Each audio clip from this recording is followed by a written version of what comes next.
Hello, everyone, and welcome back to the fourth episode of Tea Break English podcast.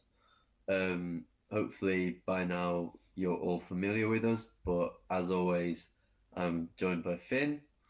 Hello, everybody. And hello, Finn. And if you watched the last episode, some of you may remember that we left you all on a bit of a cliffhanger. Yeah, we left you all Um, on the edges of your seats. Exactly. And what was the cliffhanger about, Finn? About our year abroad in our university degrees. So we both studied languages, which in the UK is a 4 year course because your third year is your year abroad, like a placement year almost. And yeah, I guess if any of you have spoken to me or Cal quite a bit, then you will probably know some stuff already. But yeah, we're gonna dive into it today, go into a bit more detail.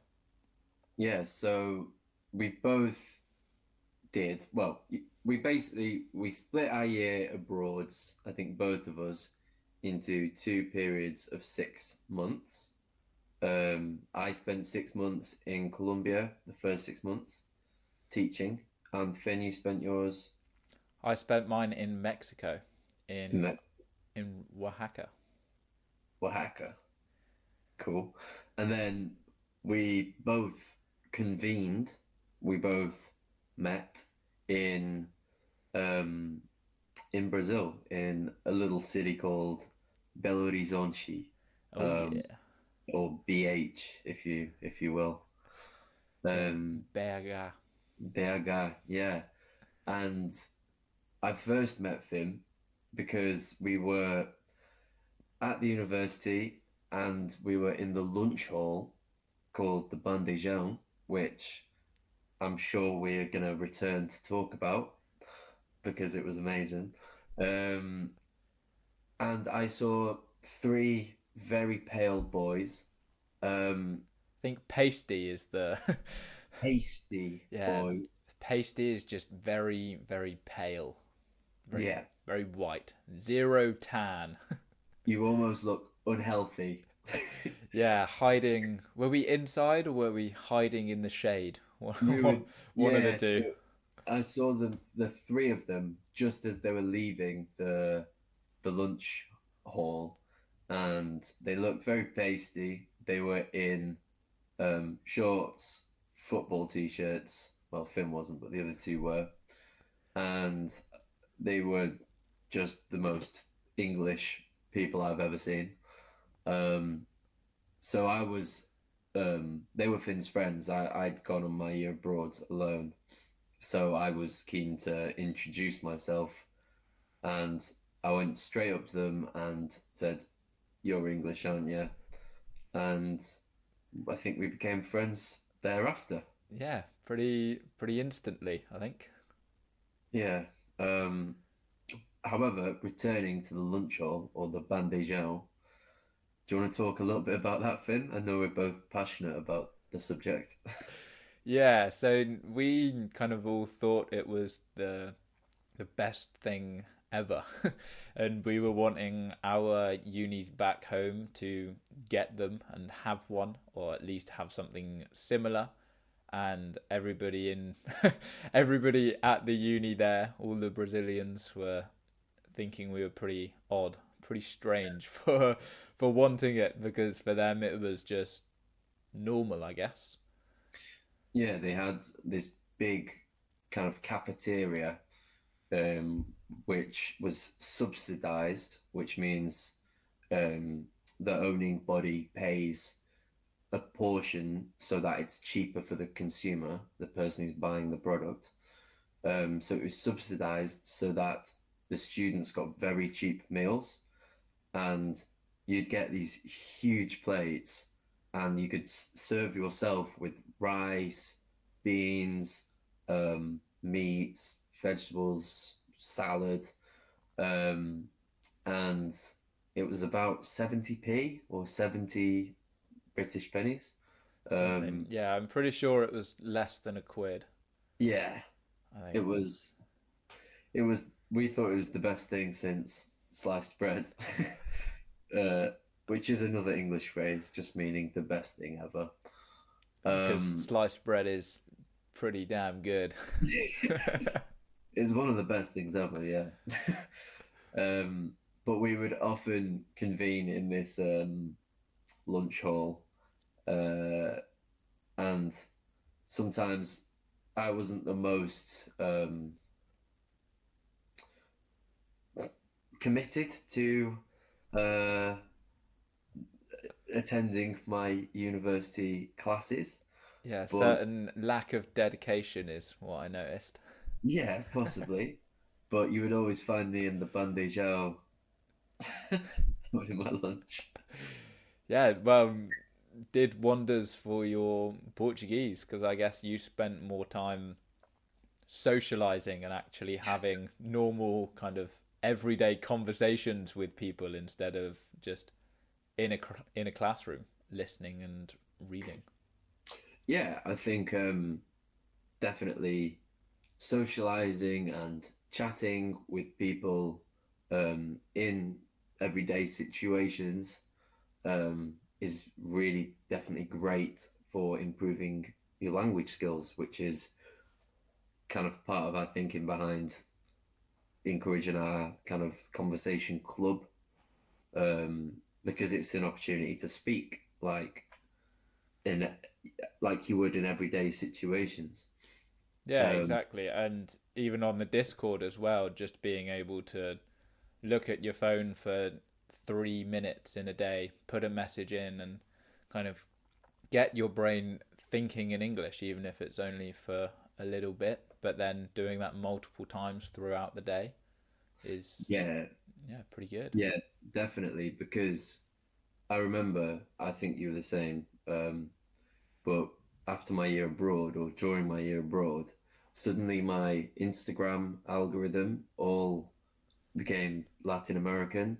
Um, so I would get tons of memes or even more serious things coming through on my Instagram in Portuguese or Spanish. And at first, I just thought it was funny because it was really, there was some funny videos. But I realized interacting that regularly, even with just a small amount of um, kind of a basic side of a language, is really, really, really good for your practicing. Yeah, and I guess you get the basic side of it and the things that come up a lot in most of the videos, but then you get a lot of casual, very informal, maybe slang as well, which is pretty useful for just normal real life conversations. So yeah, it does help.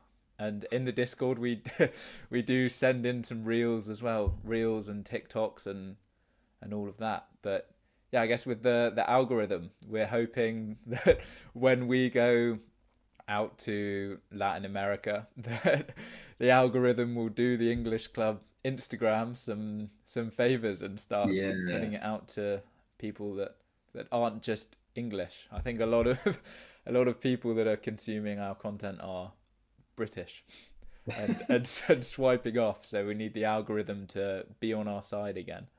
yeah, that's not exactly the target audience, but but anyway, back to university. Sorry, yeah, that was a bit of Um, a bit of a bit of a sidetrack. tangent. Um, how was your living situation in Brazil? Where did you live? So first of all, when I got there, I was in one of the university accommodations for a little bit, and I was sharing a room with an Italian guy called Lorenzo.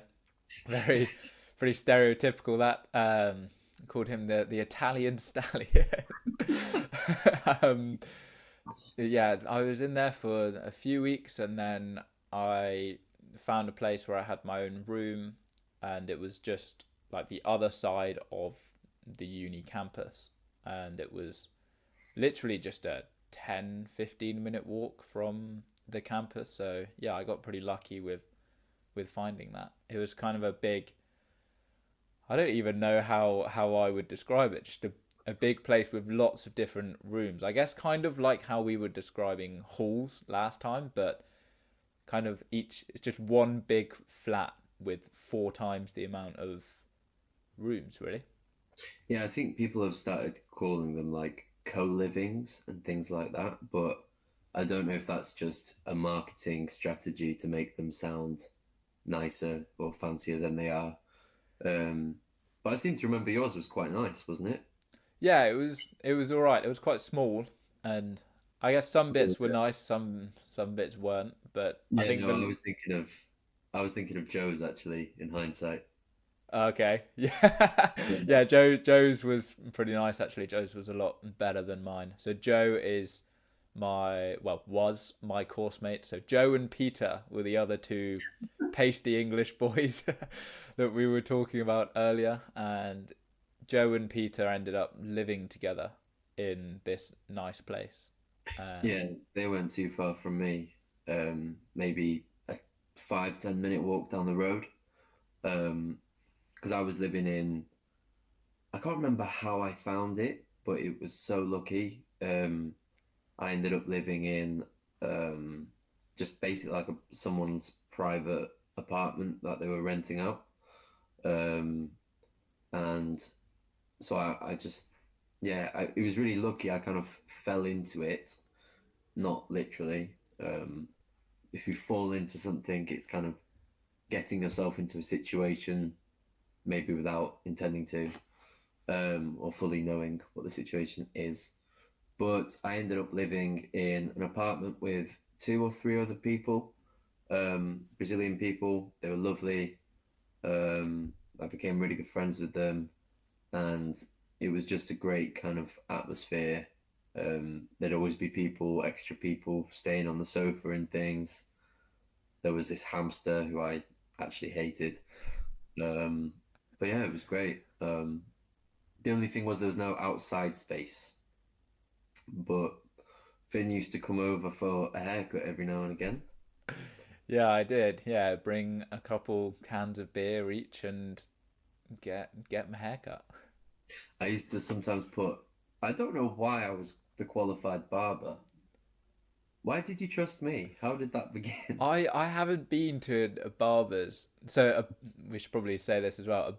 A barber is a hairdresser for men, and we call the place, the shop, the barbers.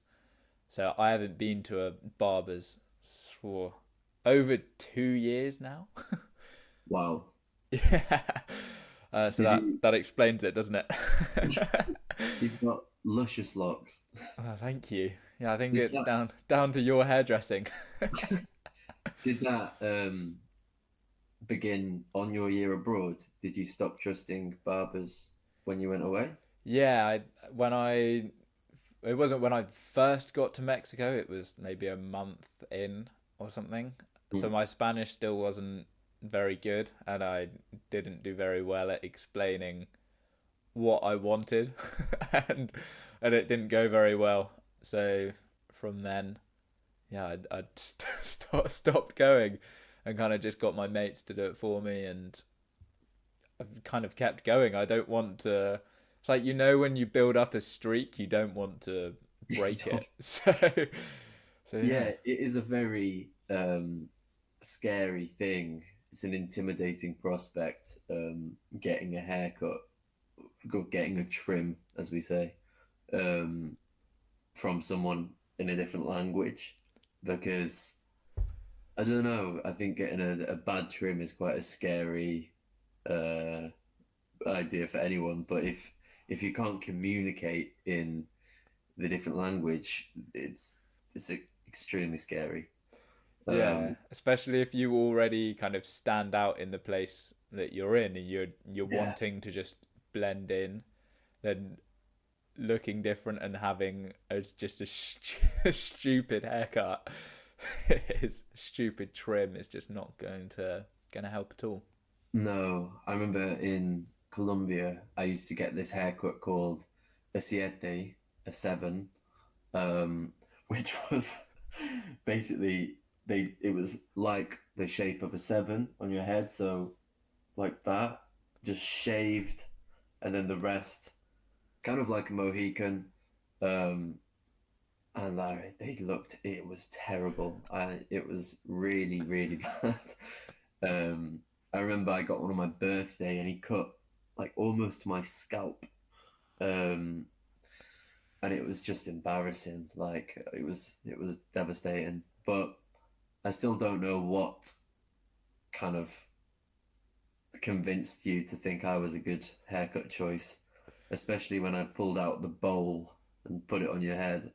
Well, I think that worked quite well. I think sometimes my hair can be a bit like stubborn because it's quite thick, so it's quite hard to make it look completely terrible. I mean, I remember there was one time where we thought it was quite good, and then we we rocked up at did we go to a bar or something and saw some of our mates, and they were just like, what have you done?"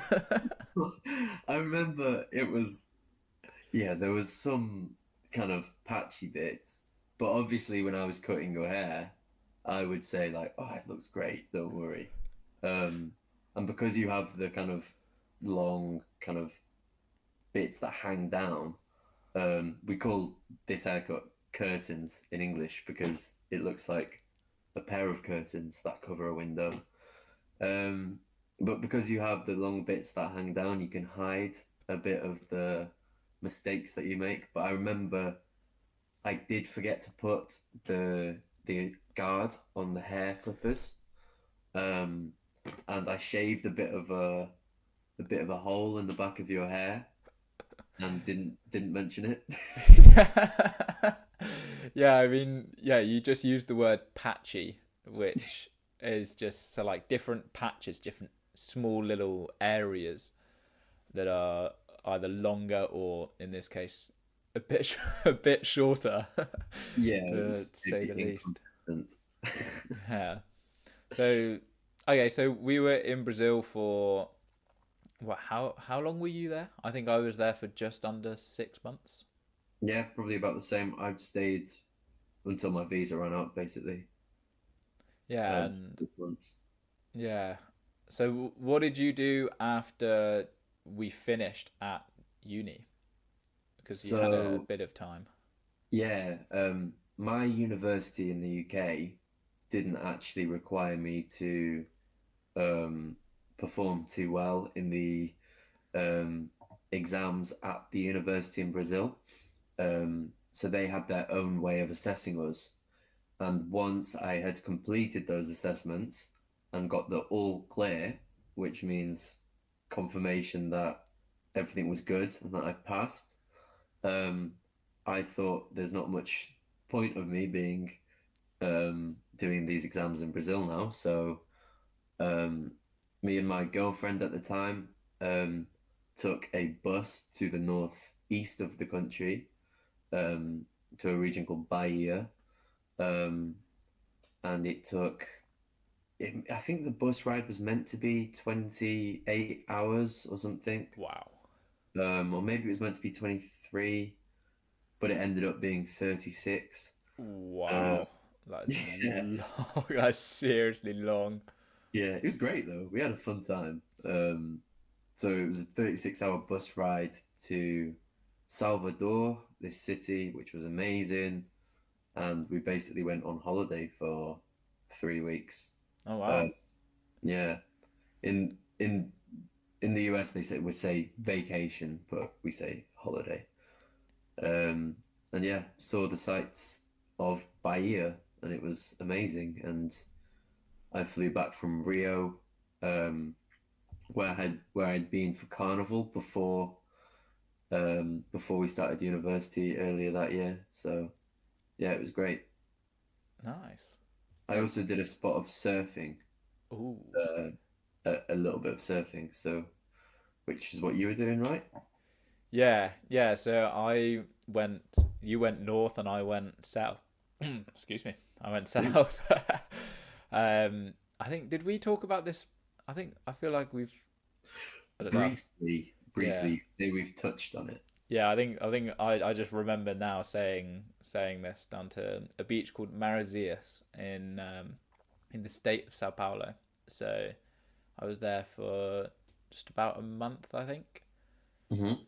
doing nothing but surfing and making TikToks, which sounds gross now if I say I was just making TikToks for a month, but they're educational, I promise. Yeah, they became your the foundations for your English profile, your English Yeah, teaching yeah, profile. kind of moved to Instagram and then got a lot bigger on there, and then I kind of made my own little English club, and then boom, here we are. And now we're here. One thing leads to another.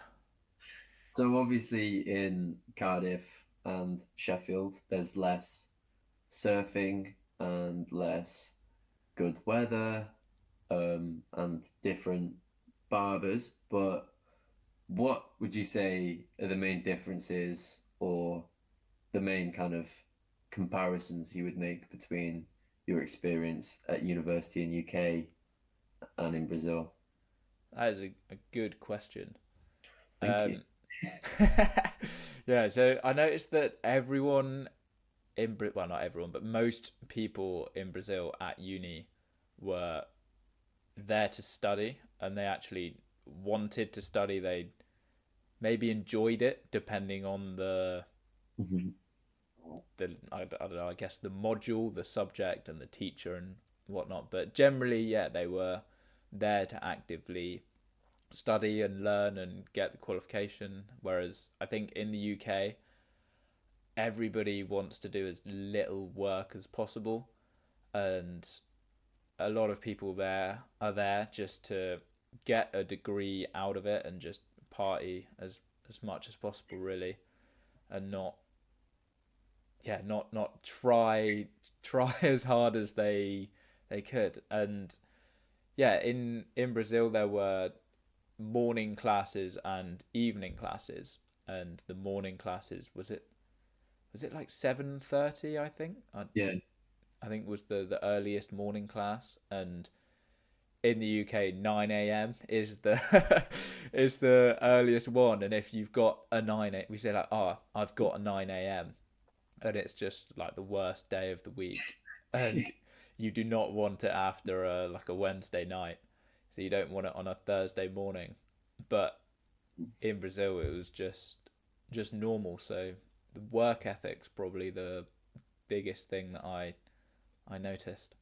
yeah, like definitely. And I think, I mean, A, it probably comes from privilege of being from the UK, but B, the kind of difference in university culture. Um, I think because the universities in the UK are privatized, um, and basically most jobs just want a degree, and they don't necessarily, depending on the field, they don't necessarily specify which degree. Um, People our age in the UK just see um, obtaining a degree as like getting a piece of paper almost that allows you to do the next step. Um, and I think many people just want to go to university for the experience, for meeting friends, living independently, partying, um, and all of that fun stuff, which is great.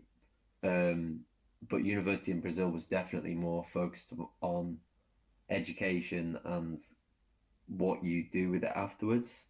So the degrees there in Brazil were either geared towards, um, designed for, the purpose of either researching that area afterwards or teaching that area afterwards. Um, so, for example, if you studied English in Brazil, um, you'd either learn how to teach it afterwards or you'd become an academic and research about the subject. Um, so there's definitely more of a sense of purpose, I think, that most students there had, for sure. Yeah, and I think yeah, like you said about the privilege, I guess, from being from the UK, we can just get a loan from the government. I think we touched on it before. We talked about it a little bit. Um, so we can basically just get ourselves into loads and loads of debt and just live at uni. Depending on how much the government gives you, you can either get away with no job, or some people have a small part-time job, maybe at a bar or something, or just at a shop or cafe. But Mm, a lot of people at uni in Brazil were kind of studying on the side of working, like mainly working. mm, So a lot of my classmates would be there at 7:30, but just be horrendously tired, just mm. so tired because they've started work a bit later because they've been to uni in the morning and then they finished work very late at night. Yeah, there was a lot more older students as well, I think.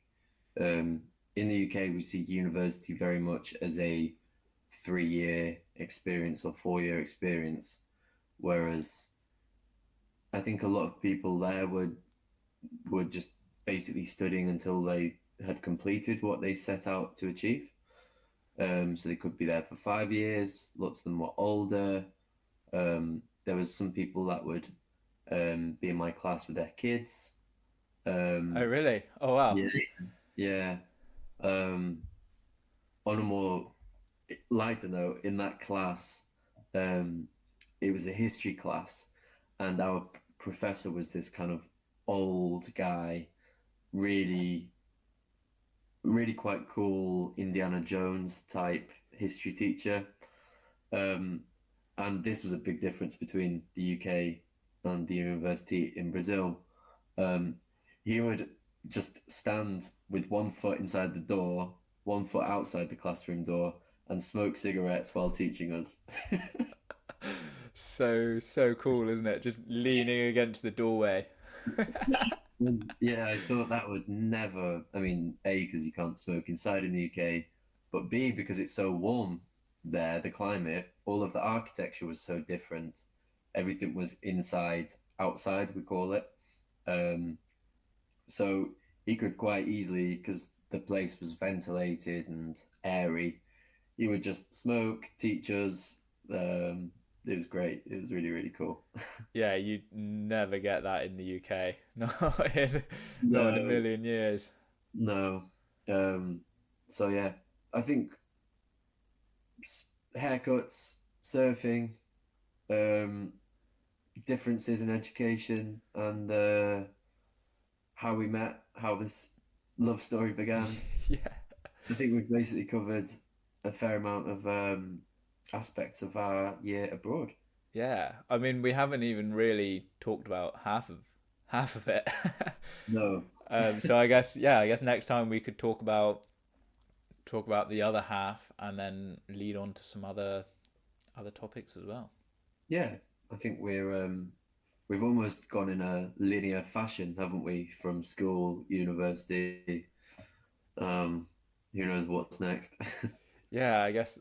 Yeah, I guess we can't really talk about jobs, can we? Because this is us. You're seeing it live. I guess maybe the next one will be how we began the most successful English club in the whole world. Yeah, and then we can reference back to it in 200 episodes time. When we're old men. Yeah. Oh, all right. Should Well, we finish up here then? yeah, I think that's probably everything for today. Epic. All right. Well, thank you guys for joining. If you want to have a glossary of all the terms we've discussed in this podcast, make sure you join our English club.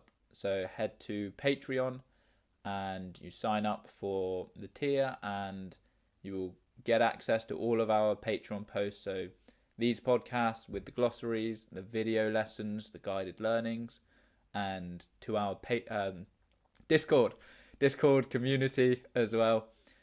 And we even have the option for conversation classes. So yeah, head over there. Yeah, we'd love to see some of you on there. They're always a lot of fun, the conversation classes. So yeah, it'd be great. Cool. All right. Thank you guys for joining us, and we will see you next week. Thank you very much. Bye bye.